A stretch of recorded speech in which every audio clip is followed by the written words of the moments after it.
Hello दोस्तों, मैं सुबोध स्वागत करता हूं आपका अपने YouTube channel SP education club पर। दोस्तों, मनुष्य इस धरती पर सभी जीवों में सर्वश्रेष्ठ है। ईश्वर, अल्लाह या गॉड द्वारा बनाया गया सर्वश्रेष्ठ प्राणी है। लाखों करोड़ों जीव हैं इस धरती पर, लेकिन सबसे श्रेष्ठ जो रचना है ईश्वर की वो मनुष्य है। क्योंकि मनुष्य के पास विवेक है, बुद्धि है, यह सोच सकता है, चीज़ों को समझ सकता है। परंतु मानव के जीवन में कई बार अनेक समस्याएं और संकट आते हैं। कई बार हम किसी कार्य को प्रारंभ करते हैं, उसमें जब असफलता मिलती है तो हम निराश हो जाते हैं और ख़ुद को कमज़ोर मानने लगते हैं और यह सोचते हैं कि हमारे भाग्य में यही होना लिखा था। तो ऐसे में हमें ज़रूरत होती है प्रेरणा की, मोटिवेशन की, जो हमको हमारे साहित्य में कहानियों के रूप में, कविताओं के रूप में भरपूर मात्रा में उपलब्ध है। तो मनुष्य को निराश क्यों नहीं होना चाहिए, इसके बारे में हमारे राष्ट्र कवि मैथिली शरण गुप्त जी ने अपनी एक कविता में बहुत ही सुंदर पंक्तियों के द्वारा बताया है। उनकी इस कविता का बोल है कि नर हो न निराश करो मन को। काफ़ी अच्छी कविता है यह। नर हो मतलब मनुष्य हो, प्राणी हो, ह्यूमन हो, एक सर्वश्रेष्ठ रचना हो इस संसार की, तुम अपने मन को निराश मत करो। तो ये क्या कहते हैं हमारे राष्ट्र कवि मैथिली शरण गुप्त जी, आइए देखते हैं इनके कविता के माध्यम से। ये कहते हैं, नर हो न निराश करो मन को, कुछ काम करो, कुछ काम करो, जग में रहकर कुछ नाम करो। यह जन्म हुआ किस अर्थ अहो, समझो जिसमें यह व्यर्थ न हो। कुछ तो उपयुक्त करो तन को, नर हो न निराश करो मन को। संभलो कि सुयोग न जाए चला, संभलो कि सुयोग न जाए चला, कब व्यर्थ हुआ सदुपाय भला। समझो जग को न निराश अपना, पथ आप प्रशस्त करो अपना। अखिलेश्वर है अवलंबन को, नर हो न निराश करो मन को। जब प्राप्त तुम्हें सब तत्व यहाँ, फिर जा सकता वह सत्व कहाँ। तुम स्वत्व सुधा रस पान करो, उठ के अमरत्व विधान करो। दव रूप रहो भव कानन को, नर हो न निराश करो मन को।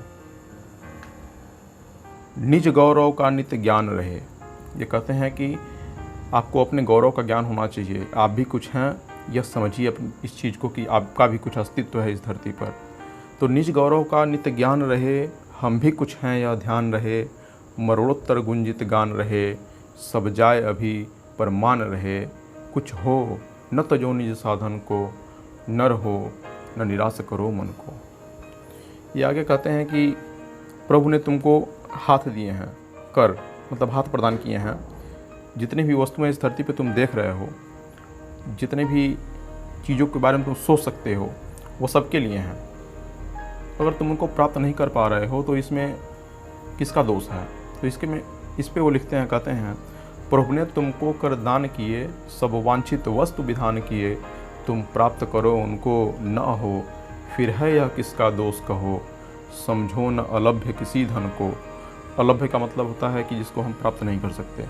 तो अगर आप सोचते हैं कि यह धन या यह वस्तु हम प्राप्त नहीं कर सकते, तो ऐसा न सोचिए।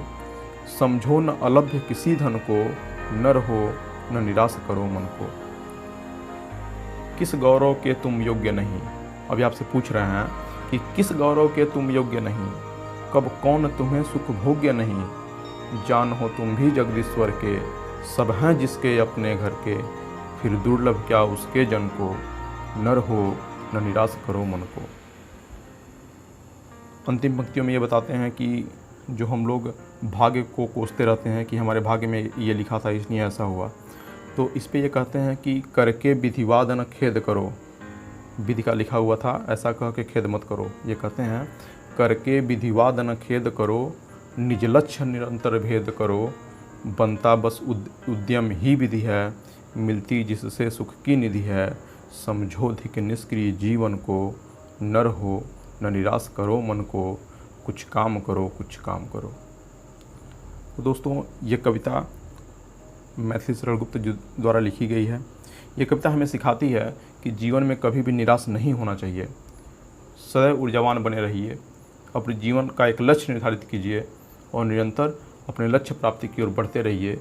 और जब भी आपको निराशा हो, आप ऐसी कविताओं का पाठ कीजिए, इनको ध्यान में रखिए। और आप मनुष्य हैं, इस धरती के सबसे उत्तम जो रचना, इस संसार की सबसे उत्तम रचना जो है वह मनुष्य है। ठीक है, तो आपको कभी निराश नहीं होना चाहिए। Thank you for watching the video. और ये वीडियो आपको अगर अच्छा लगा हो, ये कविता आपको अच्छी लगी हो, तो आप वीडियो को लाइक कीजिएगा।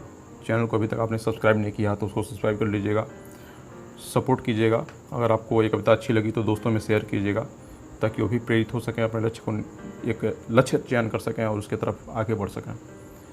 मिलते हैं अगले वीडियो में, तब तक के लिए आप सभी लोगों का बहुत बहुत धन्यवाद।